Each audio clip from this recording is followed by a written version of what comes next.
네, 반갑습니다. 층간소음 저감용 매트 올바르게 활용하는 방법 두 번째 시간을 가지고 말씀드릴 소음 박사 팁입니다.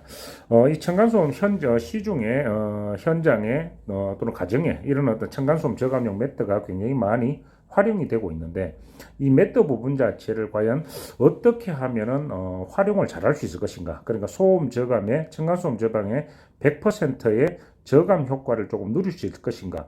이 부분에 대해서 초점을 맞추셔서 더 들으시면은 많이 도움이 되실 겁니다. 그래서 그런 부분들 주의사항에 대해서도 말씀을 언급해 드리면서 진행을 한번 해보겠습니다. 이 부분 자체 현재 원래 들어와서 이 코로나 사태로 층간소음 민원 자체는 굉장히 급속도로 증가를 했습니다. 이웃사회 센터에서 나오는 어떤 부분만 보더라도 층간소음 민원 자체가 51% 예년에 비해서 51% 정도 폭증했다라는 어떤 기사가 나오면서 여기에 보시면은 2020년 11월 작년 11월까지 접수된 부분들이 지난해 그냥 동일한 그러니까 19년도 같은 기간에 비해 가지고 51% 정도 증가되었다라는 것인데 여러분 이 3만 몇 건이 넘어간다라는 부분 자체는 눈에 보이는 것이 3만 6천 건의 것이지 눈에 안 보이는 어떤 민원까지 합친다면 여러분 이거는 굉장히 기하급수적이다라고 보셔야 될 것입니다. 그래서 뭐 국민권익위의 통계에도 따르듯이 뭐냐면 층간소음을 느끼는 사람이 10명 중에서 8명이다라는 어떤 통계도 있는 것이고 그렇다면 여기에서 이렇게 51%가 증가됐다라는 것은 3만 6천 건에 해당된다 51%가 증가됐다라는 부분 자체는 여러분 지금 그 전 국민이 공동주택 생활하는 전 국민이 이 부분 자체 층간소음에 대해서 굉장히 극도로 민감해질 수 있는 상황으로 펼쳐지고 있다라고 보시는 것도 무난하다라는 부분입니다. 그래서 이렇게 어떤 증가되는 어떤 민원 그러니까 증가되는 소음에 비해서 이 소음을 받는 어떤 스트레스 받는 민원들이 취할 수 있는 부분들 자체가 굉장히 어떤 한계가 있는 것이고 그러다 보니까 여기에서 주로 생각하는 민원인들이 주로 생각하는 부분들 자체는 바로 뭐냐면은 매트 부분이다. 그러면 이 매트라는 부분 자체를 어떻게 활용을 해야 되는 것인가라는 부분에 대해서 말씀을 조금 드려보겠습니다. 먼저 이걸 매트를 활용하기 위해서는 먼저 이전 시간에도 말씀을 드렸듯이 이 층간소음이라는 부분 자체의 특징을 먼저 알고 들어가셔야 된다라는 겁니다. 이 층간소음이라는 특징 부분 자체는 공동주택에서는 항상 존재할 수밖에 없는 것이고 한 번 층간소음에서 피해를 당한 사람들은 뭐냐면 지속성 어느 곳에 있더라도 예를 들어 집을 옮기고 또는 꼭대기층을 가더라도 이 층간소음 피해라는 어떤 부분 자체는 지속될 수밖에 없다라는 부분들 자체를 염두에 두셔야 된다라는 겁니다. 그리고 매트를 아무리 여러분 지금 시중에 있는 매트를 깔더라도 이 층간소음에 대해서 여기에서 벗어난다라는 것은 굉장히 어렵다라는 부분들이고 그렇다 보니까 매트 부분에 대해서 뭐냐면 한계가 나올 수밖에 없다라는 겁니다. 이 한계라는 부분 자체는 굳이 제가 설명을 드리지 않더라도 매트만으로 층간소음이 해결이 됐다면은 현재 국내에서 웬간한 가정에서는 매트가 깔린 상황이다 보니까 층간소음 문제가 존재하지 않아야 된다라는 것입니다. 그런데 이 매트를 깔더라도 층간소음 문제가 존재하다 보니까 뭐냐면 이 한계라는 부분 자체는 굳이 제가 여기서 설명드리지 않더라도 분명하게 그 한계점 드러나고 있다라는 부분들이고 이런 부분들을 어떻게 하면 좀 극대화시킬 것인가 그러니까 저감을 더 극대화시킬 것인가 이 매트에 대한 활용성 부분 자체를 어떻게 하면 더 높일 것인가라는 부분에 대해서 말씀을 좀 드리겠다라는 부분들입니다. 그리고 이 매트라는 이 피해라는 부분 자체는 통상적으로 1년 이상 넘어간 상황에서는 굉장히 위험하다라고 말씀을 드렸습니다. 그리고 이 매트라는 이 피해라는 부분 자체는 통상적으로 1년 이상 넘어간 상황에서는 굉장히 위험하다라고 말씀을 드렸습니다.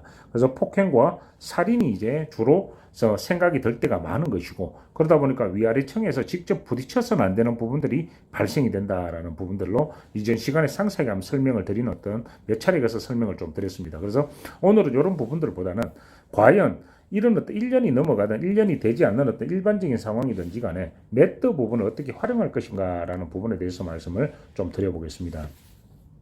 자, 매트를 활용할 때 다시 한번 정리해드리면은 층간소음의 특징을 반드시 기억을 해주셔야 된다라는 부분들이고, 자, 다시 말씀드리면 매트를 깔았으니까 이제 나는 괜찮다라는 이런 어떤 인식 자체는 안 된다라는 부분들입니다.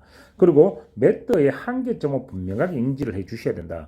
공동주택에서는 항상 발생될 수밖에 없는 층간소음이고, 그리고 피해 관계가 1년 이상 지난 사람들은 뭐냐면 이 지속성이라는 부분 자체에서는 벗어나기가 힘이 들다라는 부분들입니다. 그래서 쉽게 말하면 피해가 계속 지속적으로 된다라는 어떤 부분들이다라는 겁니다. 그래서 매트를 깐다고만 해서 이런 부분들이 다 끝나버리는 것이 아니다라는 부분들을 지금 말씀드리고 있는 것이다라는 부분들입니다. 자, 그래서 여기에 보시면 매트를 100% 환영하는 부분들에서 우리가 통상적으로 시중에서는 알진 매트와 그 다음에 놀이방 매트라는 부분들로 크게 나눠집니다. 그래서 이런 부분들은 인터넷에서 쉽게 구분을 하시면 되는 것이고, 그래서 소음이 가장 심하게 들리는 장소에다가 설치를 하는 것이 맞는데, 주로 거실의 중앙부라든가 안방에서 부엌으로 통하는 장소, 이런 부분들이 이제 경우에 따라서는 다르겠지만은 통상적으로 집중되어 있다, 민원 자체가. 그래서 거실의 중앙부라든가 안방에서 부엌으로 통하는 어떤 장소, 이 통로 부분이 되는 것이죠. 이런 부분들 자체에서 울림들이 크다 보니까, 여기에서 활동과 울림이 크다 보니까 뭐냐면 이 부분에 대해서 시끄럽다라는 부분들이 굉장히 많이 발생을 하고 있습니다.